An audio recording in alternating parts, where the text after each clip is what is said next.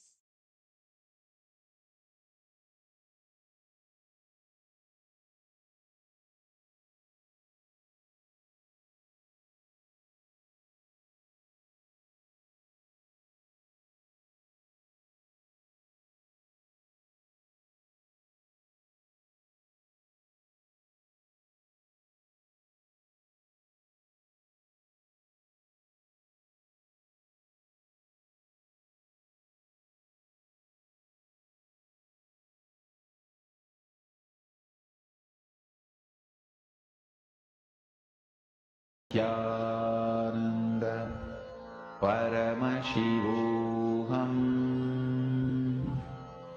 Om Nityananda Paramashivoham. Om Nityananda Paramashivoham. Om Nityananda Paramashivoham. Om Nityananda Paramashivoham. Om Nityananda Paramashivoham. Om Nityananda Paramashivoham. Om Nityananda Paramashivoham.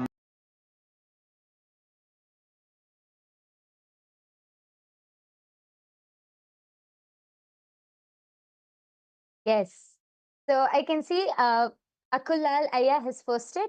Okay. So I saw a brown L-shaped sofas. I also saw brown wooden colored floor, gray or white walls. I saw both. I saw a white carpet with red designs and a fireplace was in front of the sofas. Okay. And he has also posted, I also saw windows behind the sofas. black framed 2 windows. I saw a painting. Don't know what painting. I think something with brownish colors with a black frame. I saw a brown center table as well. Yes, thank you so much for posting your answer, Aya. We are now going to be revealing the answer. How is this living room look like, and what is the answer? Yes. So all of you are going to be able to see the 3D view, the 3D version of this. Yes.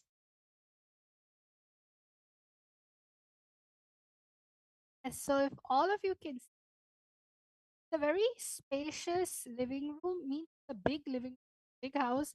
But the living room area, it's decorated in a U shape. What does U shape mean? On all sizes, there's a chair.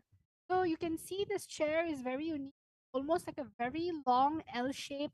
It has like a marble granite table, a rectangle marble granite table in the middle of it. And on the other corner, there is a two single sofa chair. The material that is being used on the actual sofa is almost like linen and maybe cotton even. It's very soft looking, and there's actually the whole flooring of this house is a vinyl flooring. It's a wooden vinyl flooring, means it's like covered. It's not actual. Um, Actually, it is wooden flooring. You can see over here. Yes, and it's shine. There's a gray color, brown carpet. So whoever saw that the theme was brown in color, amazing.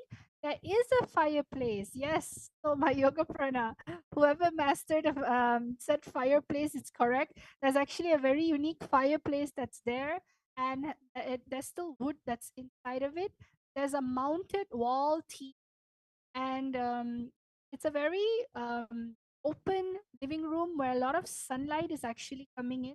So if you can see over here, as we're doing the virtual tour, the whole room is being shined with, and right outside the living room, there's a beautiful um, swimming pool area. And over here, you can see the whole shape of the actual living room. The brownish gray carpet, the granite rectangular marble table right in front, an L shape, a very, very long L shape sofa with lots of pillows, brown, orange, leopard. There's a, oh, look here, there's very cute two black fur um, stools. Not really a sofa, it's a stool, you know. And then there's a lamp, one small lamp table that's over there on the side. It's black in color. And Most of the furniture is white and cream. There's a very unique, oh, whoops, there's a very unique wooden table on the side. There's a cupboard. I mean, there's a glass cupboard over here, which has all the antiques, special books, and an hourglass. There's also a huge painting. So a lot of you saw painting, vases. Yes, a lot of unique, what do you call it? Furniture and unique items that they actually keep in place. And it's a very elegant living room, actually. It's very elegant. There's two chandeliers at the top. It's a very um, circular shape chandelier. It's nothing dangling, but it's more circle. So yeah, my yoga prana, who is it that actually manifested the most when it came to the living? actually, Akul Lalaya has gotten many points. Actually, Aya said it was a brown sofa, which was an L shape, but Aya got the shape correct. As you can see, it is a L shape. Actually, I think Akul Lalaya mixed up the colors. He said that the floor was white in color and the sofas were brown, but it's actually the opposite. And Aya also saw white carpet, but it's a gray carpet. But one very important thing which Aya mentioned was he saw a painting, and then he said, I don't know what the painting is, but something in brownish colors. And if you see the painting, actually, it is exactly just like brown swipes, like, just brown swipes on the painting. So that Aya got on spot. And Aya has also posted, I saw white ceiling with a fan. I don't think there was a fan, but there were, and Aya saw lights, like cup-shaped holders, the lights were. And actually, the chandeliers were in round shape. So a huge round of applause for Akulalaya and for all of the viewers who have manifested. Actually, Akulalaya, you should go there'll be a link which is going to be projected below. Please go to that link, tinyurl.com/KAILASA-PM. Go to that link and please do submit your power manifestation results. It's so nice to have you so actively participating, so beautifully manifesting powers. And please do take your time to also go to your social media platforms. You can enrich, you can share this experience with your family members, with your friends. You just saw the outline of a house and you were able to see the details. How cool is that? Share it with your family members, with your friends, enrich them to also come and experience these powers. Same with all of the viewers who are watching us. We sincerely thank each and every one of you for taking your time, and we hope you had a great time in this power manifestation session. Please do take some time to post your results in the link projected below and also on your social media platforms. So, and actually, another very exciting announcement for all of you who want to manifest more and more powers. This is just the power of remote vision, and this was already so exciting. But we have so many more exciting, over 463 plus powers, and Swamiji is initiating all of us into them. And actually, let me tell you a small secret. Swamiji is having very intimate, sweet courtyard sessions with all of the Paramashiva Sena participants, the Rajya Sabha and the Chit Sabha members of Kailasa. Swamiji is having courtyard sessions with them, initiating all of us into new powers and directly guiding us to manifest all of these powers.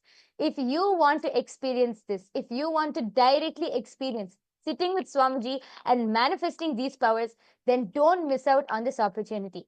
You can click on the link below and come join Paramashiva Sena. It's a 30 days program, and this will be the best decision in your life.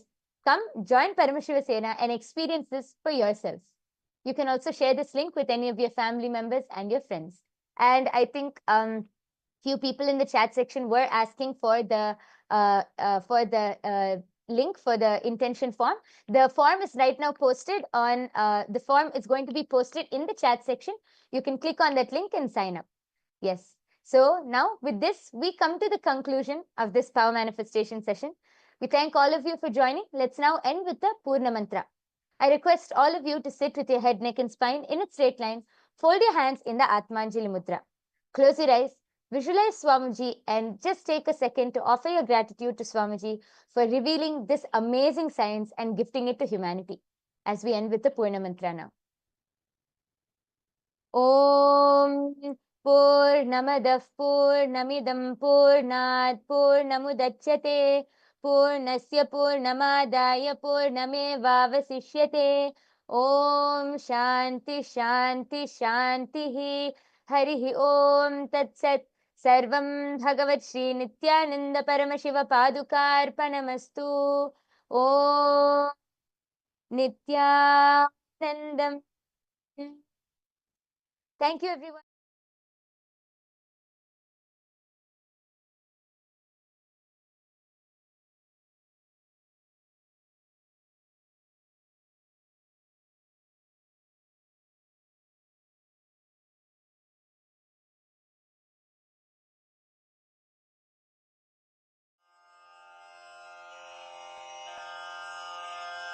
श्रीकैलासोन्नतद्वादशान्तश्यामलापीठारूढ श्रीमीनाक्षिसुन्दरेश्वरा भिन्नस्वरूप परशिवपुत्ररत्न Kumar गुरुमण्यतुल्यावतार श्रीपार्वतीस्तन्यपानलब्धदिव्यज्ञान विश्रुतसकलनिगमागमसारभूतद्राविडवेदप्रवक्त्रे श्रीमत्परमशिवकरुणासमधिगतमुक्तामयचतुरश्रयान् गीयमानछत्रचामर श्रीचिह्नकाहलादिसमस्तबिरदावल्यलङ्कृत ज्ञानविज्ञानचक्रवर्ती सर्वजनसङ्घसद्यो निर्वाणदीक्षाव्ययापवर्गवर्ष विश्राण Jimuta परमतकलभकेसरी शैवसिद्धान्तस्थापनाचार्य श्रीराजाधिराजपाण्ड्यमहाराजगुरु क्षपणशाक्यादिमहान्धकारनिवारणज्ञानभानु वीक्षणानर्हार्हध्वजोच्छेदनपूर्वकः श्रीमद्वृषभध्वजस्थापक शैव समयकर्त्रे सर्वज्ञपीठारूढ श्रीजगद्गुरु श्रीज्ञानसम्बन्धदेशिकस्वामि वागीशसुन्दरमाणिक्यवाचकस्वामिनाम् अवतारभूत श्रीज्ञानसम्बन्धस्वामि पुनरुद्धृत श्यामलापीठ सर्वज्ञपीठ त्रिनवत्युत्तरद्विशततम गुरुमहासन्निधान अरुणगिरियोगीश्वर परम्परागत अरुणाचल सर्वज्ञपीठ गुरुमहासन्निधान कैलास परम्परागत काञ्ची कैलास सर्वज्ञपीठ त्रयस्त्रिंशदुत्तरद्विशततम गुरुमहासन्निधान नित्योत्सव नित्यमङ्गल नित्यकल्याण नित्यरजित कैलास परम्परागत आदिकैलास नित्यानन्दपीठ महासंस्थान महासिंहासन पीठकर्तः साक्षात् श्री परमशिव समुद्भूत कैलास परम्परागत वैवस्वत मनु इक्ष्वाकु हरिश्चन्द्र भगीरथ श्रीरामचन्द्र शूरसेन इत्यादि अनवच्छिन्न सार्वभौम चक्रवर्ति परम्परागत चतुष्षष्टि योगिनी मण्डित चतुष्षष्टि सम्प्रदाय प्रवर्तक मनुधर्मशासन सूर्यवंश प्राप्त सर्वज्ञपीठ सुराङ्गी साम्राज्य मूर्धाभिषिक्त चूडामणे साक्षात् श्री परमशिव समुद्भूत कपिल महागुरु पुनरुद्धृत महानिर्वाणिपीठ अष्टोत्तर सहस्र श्री महामण्डलेश्वर साक्षात् श्री परमशिव सिंहासनाभिषिक्त समस्त गणनायक श्री महागणपति समारंभ अनवच्छिन्न पीठाधीश्वर गुरु परंपरा प्राप्त अटल पीठ अष्टोत्तर सहस्र श्री अटल पीठाधीश्वर धर्म मुक्ति स्वर्गपुर स्वर्ण पीठ त्रयोविंश गुरु महासन्निधान कैलास परम्परागत आदिपीठ सर्वज्ञपीठ जगद्गुरो श्री कैलास पुनरुद्धारक श्री कैलास परमाचार्य श्रीमत्परमहंस परिव्राजकाचार्य वर्य सच्चिदानंद प्रणव स्वरूप श्रोत्रिय ब्रह्मनिष्ठ श्रीमज्जगद्गुरु श्रील श्री भगवत् श्री नित्यानंद परमशिव श्री ज्ञान संबंध देशिक परमाचार्य स्वामिन् अत्रागत्य परिपाल्य च अस्मान् विज्ञान वितरणेन विजयी भव जय जय